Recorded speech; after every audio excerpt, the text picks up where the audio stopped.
Hi everyone, welcome back to Reborn Hygge. I am here with my latest addition to my collection. This is the Levi by Bonnie Brown.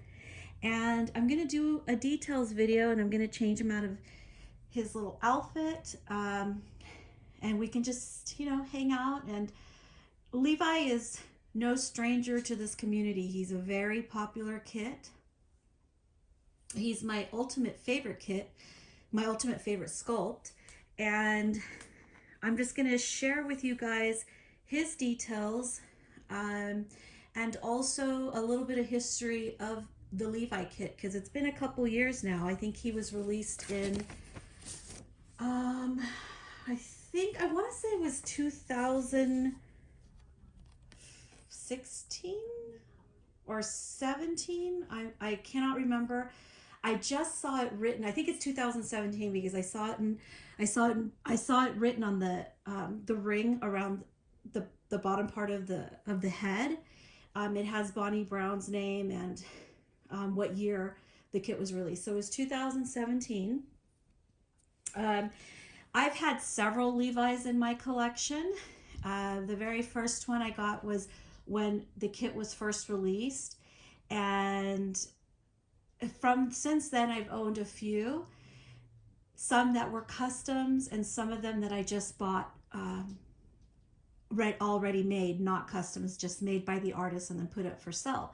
So I've had a few in my collection, but none of them really quite captured all the details that I wanted. So this is a first edition Levi. Levi was released by the Bonnie Brown collection as a first and second edition. This is what the COA looks like for the first edition. And I believe the second edition is a yellow card and it has a different picture on it. The first edition is numbered. So it is an edition of 1995 for the first edition, and this is Levi 1773. So this is the certificate of authenticity from Bonnie Brown, and that's her real signature there. So I wanted to make sure I had a first edition, so it took me a while because you really can't find them that much anymore, but I found a first edition kit and I sent it to his artist and she reborned him for me. The second edition was open and is open until the until the interest in Levi kind of dies down. And I know there was a little while where the kits weren't even available anymore at the dealer sites like McPherson's and Bountiful Baby, or not Bountiful Baby, like McPherson's. And it was kind of hard to find to get your hands again on a Levi kit. So yeah, so I was looking and looking and they were even sold out. So there was a period of time where people were selling their first and second edition kits for more than what the kits cost at market value, like from a dealer. But that's a whole other discussion that we can have some other time. But yeah, so I was having a little bit of a hard time locating a first edition. Those are even harder to find, even though there was nearly 2,000 made of the first edition. But I had my heart set on a first edition. I did find one and it was local, and the lady advertised it at a certain price. And when I contacted her, she quoted me a different price. So I told her I would meet her because she only lived 20 minutes from my house. She agreed to that. I said I would be able to pay cash. I did all the things, like asked if, what was included. Did it have its original body? Did it have its COA? So everything checked out. But then when we started talking about the price, she had advertised it for $175. She told me $250. And I was like, well, I took a screenshot of the actual original price. And when I showed it to her, she says, well, I don't know where that listing is at, so this is my price. And she totally got mad at me and stuff, when I said, well, this is the price I approached you with, so this is the one that I want. So anyway, the deal went south, and you know, went totally sideways. So I chose not to buy it from her. I wasn't that desperate. I figured I would find another first edition. Within a day, I found another first edition for the price that it was advertised, shipped, got it right away, and then I shipped it off to Europe. So I'm just letting you guys know that, so that you guys know all the whole story about this guy from the blank kit form. I'm going to take his little pacifier out so you guys can look at that sucked in lip, that bottom lip all sucked in.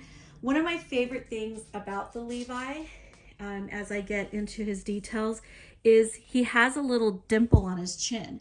And not all artists capture that detail.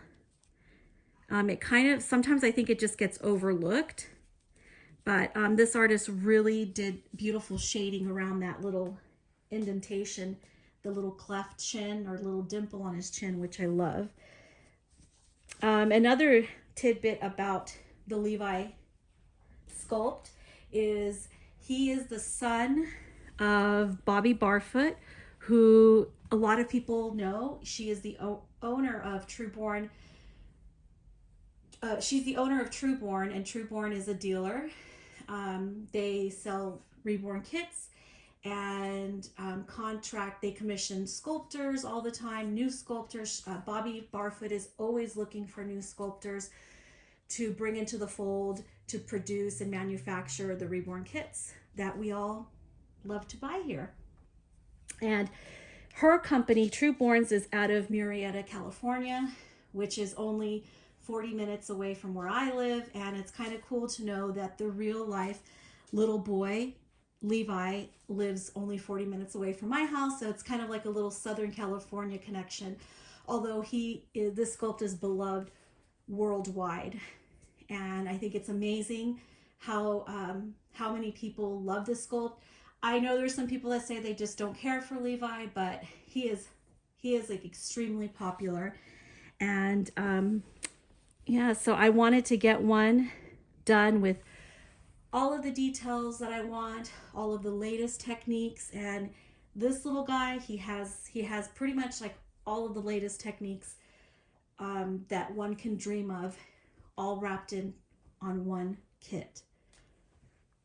So look at him. I'm gonna let you guys look at him in this color for a minute.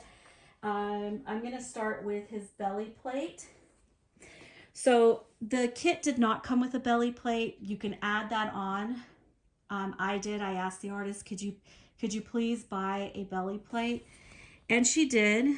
And it looks like she might have cut this to fit to his size. So it looks really nice.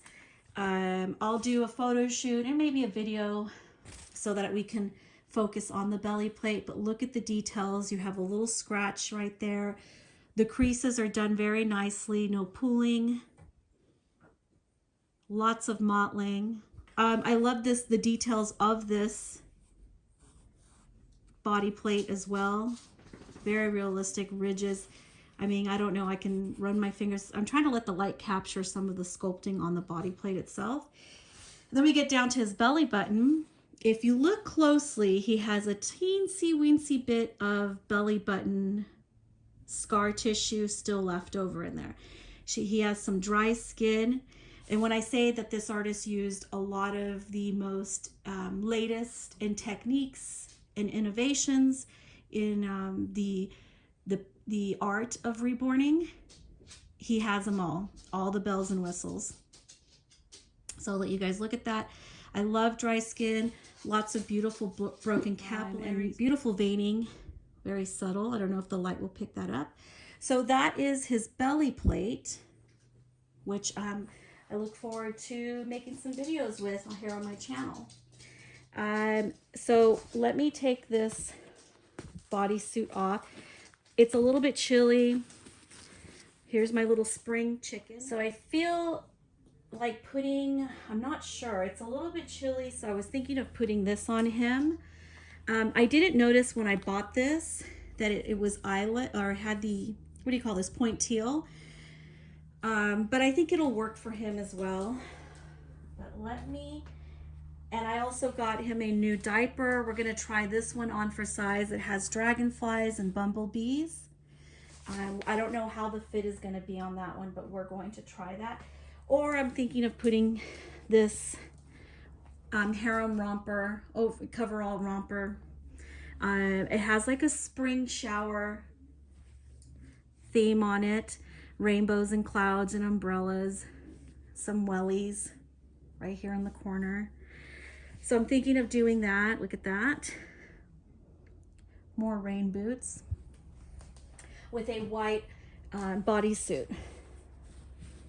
So I'm not sure yet. I think I'll cover him all up. I was planning on putting the bodysuit on him alone. So he has full arms and full legs. And this big old diaper on him. I'm going to take this off. And he has a cloth body.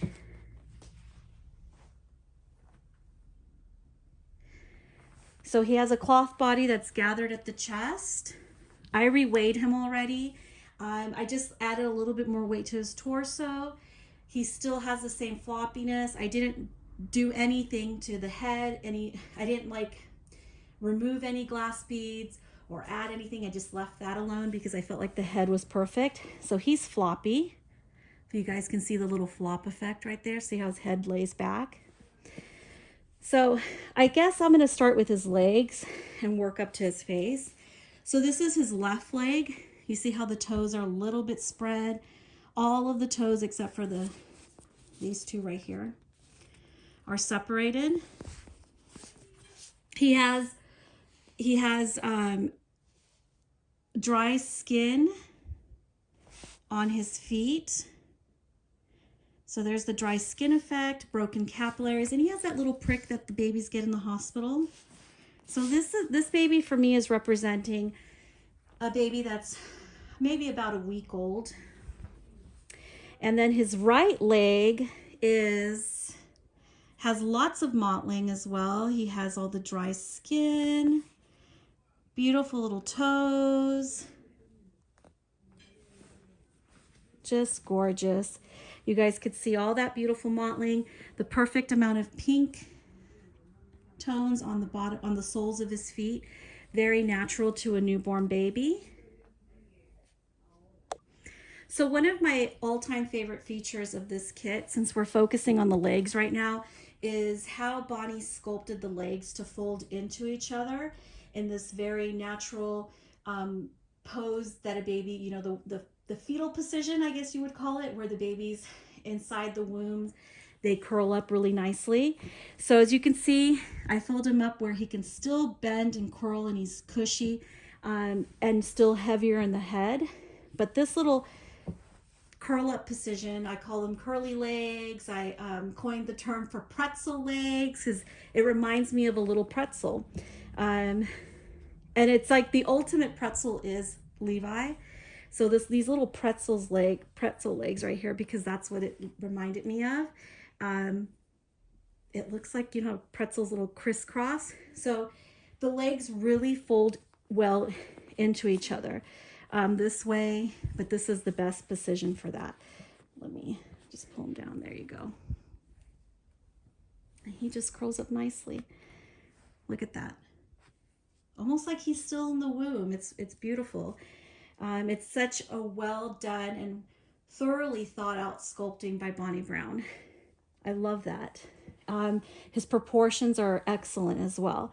So his left arm, which is here up front, this hand is open. He has relaxed fingers. And again, all the mottling, nice pink red hands. He also has dry skin effect. I asked for the dry skin because I really like that. Beautiful natural nail beds. Again, the creasing is beautiful, no pooling. And the right arm has a closed fist. Let me see. I have to hold him in like really weird positions in order for you guys to see that. Nice broken capillaries, and again, the dry skin. I love the dry skin effect on him. And his face, I'm going to start with his little chin. He has a nice little double chin. But right there, he has baby acne. You see the little indentation right there, the little dimple in his chin, which I love. He has lots of beautiful acne. I remember my babies had a lot of imperfect skin, rashy, milk bumps. If you guys see right there, the light just captures it. He has tiny little bubbles in his mouth. They're barely noticeable unless I'm like purposely zooming into the camera so you guys can see it. He has another little milk bumps on his nose. Beautiful little lanugo painting on his face. Broken capillaries over his eyelids. I always love barely there eyebrows, so that's always an important request for me because my two oldest daughters like had practically no eyebrows, and they still have practically no eyebrows. They paint their eyebrows in, they do find all the eyebrow techniques, but yeah, they have very, very light eyebrows like their father did. And I'll just start with this side of his face. He has these light little scratches and lots of lanugo painting. I'm bringing it up close and it looks dramatic in the camera, but it's a very subtle thing when you take pictures and still even subtle to the naked eye. It's very beautiful and realistic. Lots of the, latest techniques that a lot of artists are using. But my most favorite, and which floored me, I had asked her if she can paint lanugo on the earlobes, and she said, how about I root lanugo into the earlobes? So if you guys can see, and I hope the camera's picking up on those tiny little hairs right there. Do you see that? That's all rooted lanugo. You see right there, those little hairs? Same effect. He's got dark inside his ears to give the depth perception. Some broken capillaries. Same thing on the left side. That's all rooted in lanugo. It's very subtle. You could see it better on the other one because they're a little bit longer, but it looks gorgeous. Some baby acne, and again, the ear is filled in to give that perception of depth. Same thing with the nostrils, filled in for that perception of depth. And then we'll move on to the hair. Now, I asked her, she put a little cradle cap on the top of his head. I don't know if you guys can see that. Oh, the camera's not picking it up. It's right there. Well, hopefully I'll be able to take a good picture of it. So the hair is rooted with two different types of mohair. One is mohair, which is, well, not two different types of mohair, two different types of hair. It's mohair in medium brown, which is all on the back. And then moving forward towards the hairline, the front hairline. Then she finished it off with a dark blonde alpaca. And so I don't know if the light's going to pick that up. So everything in the front is with light brown dark blonde alpaca. So she has those two combinations of hair, the mohair and the alpaca. And now we're going to give him back his dignity. Those are the details, the paint details, and some of the history and details of the Levi kit and sculpt itself. So we're going to try the new diaper, which I didn't bring a pad with this.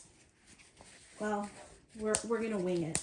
I don't even know if I'm going to keep this one on him because of the fact that I'm not sure about the fit. And I didn't bring the liner. I thought the diaper he had on had a removable liner, but it doesn't. This one's a little bit big. Let's see.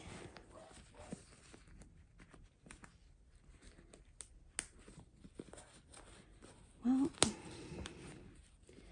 I do that, it'll be really super tight. I think there. Yeah, Yeah, I should have brought the liner. Well, it's okay. It's a little bit high. Yeah, I'm not sure about the fit with this diaper.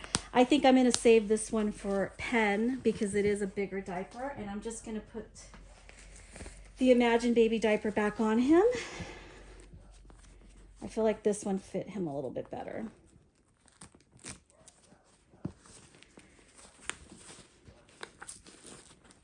Yeah, this fits better. I always like the hook and loop or the Velcro because the size around the waist is just so much better to work with. It's the adjustability is just better. With snaps, they're fixed in one spot. So it just, I'm not a huge fan of snaps. I'd rather have Velcro because the adjustability of that is just so much better. I think I'm going to put the harem pants because it's a little chilly. Yeah, we'll do this. We'll do the harem. So I'm just putting a basic white bodysuit on. This one's 0 to 3. I just grabbed the first one I could find, so it might be a little bit looser. I know that some people, like a lot of the clothes that came with him was 0 to 1 in H&M, but I don't know. I'm not that big of a fan of that fitted look. And that one is too big.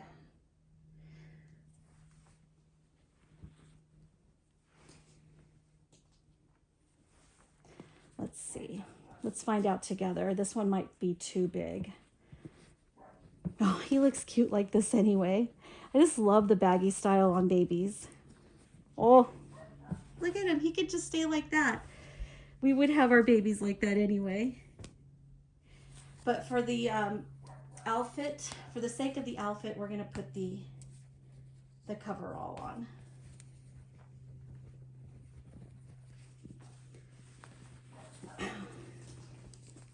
I want to see him a little bit warm. I know it's supposed to warm up here again. Next week it's going to be in the 70s.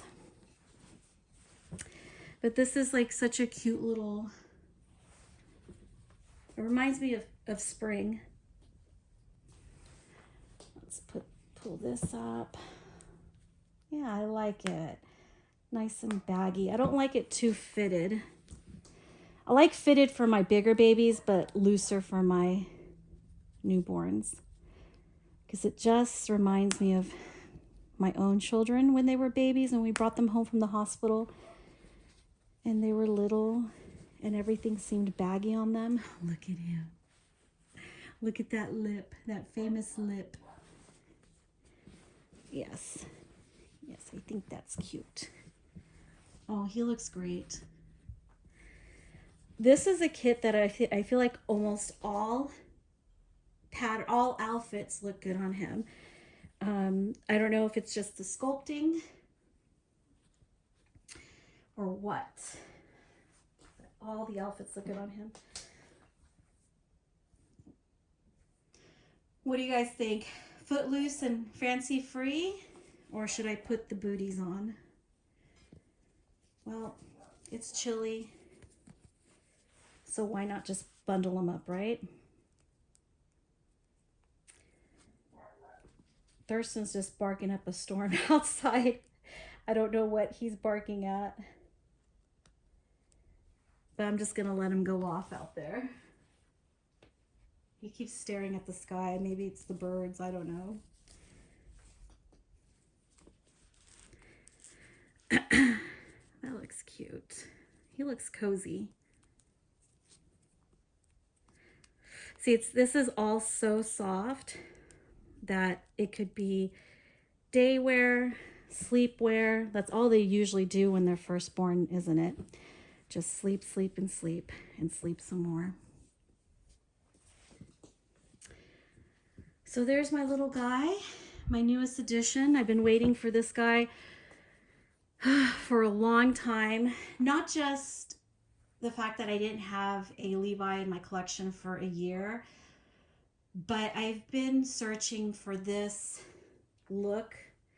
I always try to match the kit with the artist that I feel can, you know, pretty much interpret my vision. And this has been done twice for me with this kit. And then with this latest one, I feel like she did a really good job of capturing what I was trying to convey, you know, as far as the details, you know, the lanugo, the milk bumps, the baby acne, the sparse hair rooting, the multi-dimensional hair color. So I really feel like she you know, she understood, because sometimes, you know, it's hard to understand. Oh, lastly, before I forget, if you guys see how the light is capturing that right now, Levi has one of the most amazing sculpted heads. There's other kits that have it, but Levi is by far one of my favorite. The temples are sculpted in one, you know, in just like the skull. And then he has this bone structure here on the scalp, on his head, if you guys can see the little ridge, which is just amazing that Bonnie did that. There's bone right here.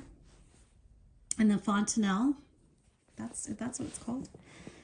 Right here, the baby, the soft spot that newborns are born with, just right there.